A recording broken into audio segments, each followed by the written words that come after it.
नमस्कार and welcome you all to world affairs. मैं हूं प्रशांत धवन। नाउ पर्सनली मुझे उम्मीद थी नहीं कि ये वीडियो मुझे एक दिन बनानी पड़ेगी, मगर मैं ये कहूँगा कि यूएस का प्रेशर ट्रमेंडस है। जो बाइडन ने वो करके दिखाया है जो किसी को उम्मीद थी नहीं। यूएस साउथ कोरिया की एक न्यूक्लियर वेपन्स को लेकर डील हो चुकी है। इसके बारे में आप देखोगे दुनिया भर में आर्टिकल लिखे जा रहे हैं। ये बहुत बड़ी बात है और इससे एशिया की जियोपॉलिटिक्स बड़े स्केल पर प्रभावित होगी। हुआ यहाँ पर क्या है कि यूएसए ने आश्वासन दे दिया है साउथ कोरिया को कि टाइम टाइम पर हम अपनी न्यूक्लियर वेपन्स वाली पनडुब्बी सबमरीन्स आपके देश में लाके डॉक कर देंगे, जिससे आपको एटलीस्ट थोड़ी बहुत एश्योरेंस मिलेगी कि कल को अगर नॉर्थ कोरिया ने आप पर परमाणु हथियार से अटैक कर दिया तो आप भी रिटेलिएट कर पाओगे। इसके बदले में साउथ कोरिया ने रिटन एश्योरेंस दे दी है यूएसए को कि हम कभी भी अपने खुद के न्यूक्लियर वेपन्स नहीं बनाएंगे। याद रखिएगा, ये कोई वर्बल स्टेटमेंट नहीं है, लिखित रूप में साउथ कोरिया ने ये बात अब कंफर्म कर दी है कि ये देश कभी भी न्यूक्लियर वेपन्स नहीं बनाने वाला। नहीं तो बीच में बात उठ रही थी कि शायद साउथ कोरिया अपने डिफेंस के लिए न्यूक्लियर वेपन प्रोग्राम स्टार्ट कर देगा। जापान इसको लेकर चिंतित था, मगर इट इज़ रिमार्केबल, यूएसए ने कंप्लीटली अब साउथ कोरिया के डिफेंस को टेक ओवर कर दिया है। और मैं यहाँ पर कहूँगा थैंक गॉड हम सब इंडियंस हैं, थैंक गॉड हम एक ऐसे कंट्री में रहते हैं जहाँ पर दूसरे कंट्री पर हमारी सिक्योरिटी डिपेंड नहीं करती। हमारे खुद के हथियार हैं, खुद की मिलिट्री है and we can defend ourselves. आप साइकोलॉजिकली एक सेकंड के लिए सोच कर देखिए, एक नॉर्मल साउथ कोरियन को कैसा फील होता होगा। ऑफ कोर्स वो एक बार वो कहेंगे कि क्या कर सकते हैं, लाइफ आगे बढ़ेगी, मगर एक कंट्री के स्वाभिमान को कितनी ठेस पहुंचती होगी जब एक दूसरा कंट्री उनको कहता है कि नहीं आप न्यूक्लियर वेपन्स नहीं बनाएंगे। इवन दो आपके पड़ोस में एक कंट्री है, वहाँ पे एक तानाशाह है, वो लगातार न्यूक्लियर वेपन से अटैक करने की धमकी देता है। तो डिस्कस करेंगे कि ये जो लैंडमार्क न्यूक्लियर डील है इसका इम्पैक्ट एशिया पे क्या होगा, चाइना ने इस पर क्या प्रतिक्रिया दी है, बहुत कुछ आपको जानने को मिलेगा। मगर आगे बढ़ने से पहले आपसे एक क्वेश्चन पूछूंगा। जैसा आप लोग जानते हैं भारत का टारगेट है कि 2070 तक हम नेट ज़ीरो कार्बन कंट्री बन जाएंगे। तो ये जो नेट ज़ीरो के लिए एक इनोवेशन वर्चुअल सेंटर बनाएगा भारत, ये किस देश के साथ मिलकर हम लाने वाले हैं? रिसेंटली इस पर अनाउंसमेंट हुई है कि एक कंट्री के साथ मिलकर एक भव्य इनोवेशन वर्चुअल सेंटर बनाया जाएगा for India's net zero target. बताइए सही उत्तर क्या है यहाँ पर, यूएसए, रशिया, फ्रांस या यूके? कमेंट सेक्शन में करिए उत्तर। सही आंसर मैं आपको दूंगा वीडियो के एंड में।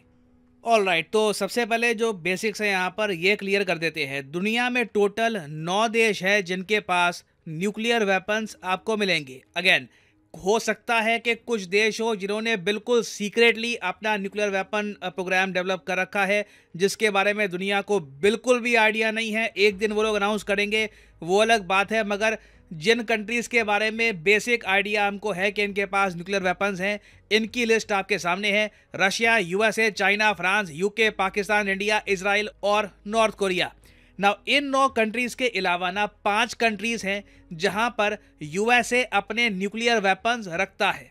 ये 5 देश कौन कौन से हैं? टर्की, इटली, बेल्जियम, जर्मनी और नेदरलैंड्स। ये पांचों नेटो कंट्रीज़ हैं और नेटो कंट्रीज़ होने की वजह से इनको ये प्रिविलेज मिलती है कि यूएस अपने न्यूक्लियर वेपन्स यहाँ पर स्टेशन करता है, जिससे इनको थोड़ी बहुत एश्योरेंस मिलती है कि कल को अगर हम पे स्ट्राइक होता है, कुछ अनहोनी होती है, तो हमारे पास जवाब देने के लिए यूएसए के न्यूक्लियर वेपन्स होंगे। यूएसए डेफिनेटली हमारी धरती से न्यूक्लियर वेपन्स लॉन्च करेगा और इस पॉसिबिलिटी मात्र से ही कोई कभी भी हम पर न्यूक्लियर वेपन से हमला नहीं करने वाला।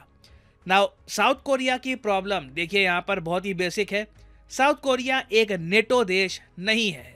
साउथ कोरिया नेटो का एक वर्किंग पार्टनर है। नेटो की बहुत सारी एक्टिविटीज़ के साथ साउथ कोरिया मिलकर काम करता है, मगर साउथ कोरिया एक प्रॉपर मेंबर है नहीं नेटो का। आर्टिकल 5 के अंडर साउथ कोरिया कवर होता नहीं है और इस वजह से ना साउथ कोरिया हर साल बिलियंस ऑफ डॉलर्स देता है यूएसए को प्रोटेक्शन के। अब मैं प्रोटेक्शन जब कहता हूं तो इसको हफ्ता वसूली मत समझ लेना, मगर यहाँ पर जेन्युइनली यूएस अपने सोल्जर साउथ कोरिया में स्टेशन करके रखता है।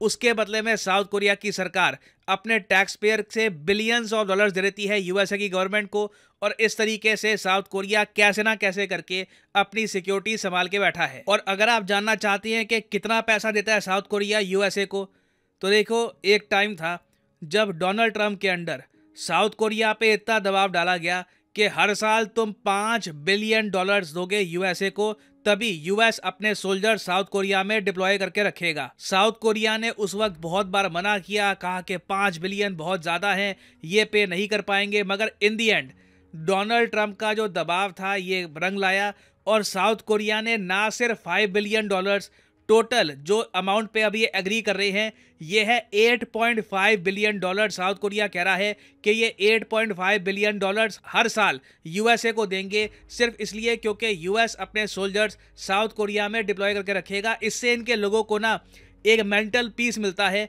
कि कल को नॉर्थ कोरिया अटैक करता है तो एटलीस्ट यूएस आर्मी इनको बचा लेगी। अब आप बताइए किस टाइप का कंट्री है ये? आई मीन आपके पास ठीक है बिल्डिंग्स अच्छी होगी, आपका के पॉप फेमस है, आपके बैंड्स फेमस है, म्यूजिक अच्छा आपका पॉपुलर हो रहा है, मगर आप अपने देश को अगर डिफेंड नहीं कर पा रहे, आपके पास एक प्रॉपर आर्मी नहीं है, आप दूसरे कंट्री को पे कर रहे हो खुद की प्रोटेक्शन के लिए, तो ये काहे का कंट्री हुआ? और अगर आप में से कुछ लोग ये सोच रहे हैं कि $8.5 बिलियन एक बहुत बड़ा अमाउंट होता है, इसकी खुद की आर्मी बना लो, ये पैसा यूएसए को साउथ कोरिया देता भी क्यों है, खुद की आर्मी क्यों नहीं बनाते? देखिए कहाँ से बनाएंगे।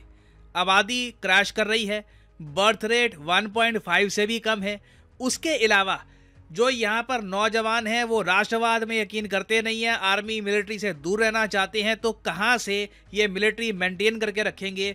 और साउथ कोरिया जैसा देश जहाँ पर किम जोंग उन का प्रोपेगेंडा राज करता है उसके सामने खड़े होंगे। तो साउथ कोरिया के सामने ऑप्शंस बहुत कम है और साउथ कोरिया के कम ऑप्शंस को यूएसए ने बुरी तरीके से एक्सप्लॉइट किया है। क्योंकि देखो जो ये 5 देश है ना, Turkey, Italy, Belgium, Germany, Netherlands, यहाँ पर तो प्रॉपरली यूएसए के न्यूक्लियर बॉम्ब्स, न्यूक्लियर मिसाइल्स ये डिप्लॉयड हैं, मगर साउथ कोरिया के साथ यूएसए ने शरारत करी है। शरारत ये है कि यूएसए ने ये नहीं कहा कि अपने मिसाइल्स, न्यूक्लियर मिसाइल्स ये डिप्लॉय करेंगे साउथ कोरिया में, इसकी जगह ये क्या करेंगे कि न्यूक्लियर वेपन वाली जो इनकी सबमरीन है, न्यूक्लियर सबमरीन जिसमें ऐसे मिसाइल्स हैं जिससे ये न्यूक्लियर वेपन लॉन्च कर सकते हैं, ये टाइम टू टाइम, इसका भी ऐसा नहीं बोला कि हमेशा डिप्लॉयड रहेगी, मतलब कि महीने में 15 दिन 20 दिन ये साउथ कोरिया में डिप्लॉय करके रखेंगे। और ऑब्वियस ही बात है, यहाँ पे आप समझ सकते हैं जो ये न्यूक्लियर वेपन वाली सबमरीन है ये नॉर्थ कोरिया पर कम चाइना पर ज़रा फोकस करेगी। और इसलिए जैसे ही साउथ कोरिया और यूएसए की ये डील हुई है, चाइना ने एक डायरेक्ट वार्निंग दी है यूएस साउथ कोरिया को कि आप लोग प्रोवोकेटिव एक्शंस ले रहे हो नॉर्थ कोरिया से लड़ने की आड़ में। इन दी एंड आपका असली टारगेट चाइना है और साउथ कोरिया को भी ये बात पता होगी कि यूएसए को एक्चुअली में साउथ कोरिया की सेफ्टी की इतनी परवाह है नहीं। मेन यूएसए को एडवांटेज चाहिए कि इनकी न्यूक्लियर मिसाइल सबमरीन्स चाइना के पास हो, ताकि कल को अगर चाइना पे स्ट्राइक करना है तो यूएस बहुत ही जल्दी एक सरप्राइज अटैक कर पाए। और इतना सारा चूना लगाने के बाद भी, जी हाँ चूना ही कहोगे इसको आप, ये जो डील है ये लिटरली एक मजबूर कंट्री को लूटा जा रहा है। इस सब के बाद भी ना साउथ कोरिया के जो करंट प्रेसिडेंट हैं ये नाच गा रहे थे बाइडन के साथ। बाइडन ने कहा कि गाना गाओगे, एक कोई गाना है यूएसए में अमेरिकन पाए, मुझे पता नहीं, मैं इतना सुनता नहीं हूँ इंग्लिश म्यूजिक, मगर ये इन्होंने कहा कि जी गाना है अमेरिकन पाए, ये गाओगे? तो साउथ कोरिया के प्रेसिडेंट तैयार हो गए, ये गाना गाया।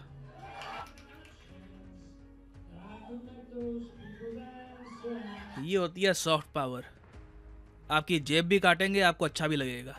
तो एक बात तो देखिए यहाँ पर क्लियर हो जाती है कि यूएस नहीं चाहता कि बाकी कंट्रीज के पास न्यूक्लियर वेपन्स आए, चाहे वो देश यूएसए के मित्र हो या फिर दुश्मन हो। US simply nuclear technology, nuclear weapons technology बाकी कंट्रीज के सामने देखना नहीं चाहता। तो इसलिए मैं कहूँगा कि we are a lucky country कि हम ट्रूली इंडिपेंडेंट है। पाकिस्तान के पास भी टेक्निकली न्यूक्लियर वेपन्स हैं, मगर उनके पीएम खुद कहते हैं गुलाम है, एक प्रॉपर फ्रीडम है नहीं उनके पास। तो literally we have proper freedom in our country regarding geopolitics. Now वापस आते हैं क्वेश्चन की तरफ कि जो नेट जीरो टारगेट है इंडिया का, उसके अंडर जो इनोवेशन वर्चुअल सेंटर भारत बनाएगा ये किस देश के साथ मिलकर बनाया जाएगा? तो सही उत्तर यहाँ पे है the country of United kingdom. यहाँ पे आप देख पाओगे भारत और यूके ये मिलकर net zero innovation virtual centre बनाएंगे। याद रखिएगा, बहुत ही इंपॉर्टेंट है, ये किसी भी एग्जाम में आ सकता है, make sure to remember this. और फाइनली यहाँ पर मैं ये भी ऐड कर दूं कि अनअकैडमी की जो 25% डिस्काउंट सेल थी, जिसमें टोटल डिस्काउंट वैसे आपको मिलता है 50% का, ये डिस्काउंट एक्सटेंड कर दिया जा चुका है इस महीने के एंड तक। बहुत सी डिमांड आ रही थी और कई बच्चे परचेज करना चाहते हैं ये कोर्स, तो ये जो डिस्काउंट है एक्सटेंड हो चुका है इस मंथ के एंड तक। तो फॉर एग्जांपल लेट्स से आप परचेज करना चाहते हैं यूपीएससी का कॉम्बो कोर्स, तो यहाँ पे कमेंट सेक्शन में जाओ, यहाँ पे आपको लिंक मिलेगा UPSC CSE GS plus optional.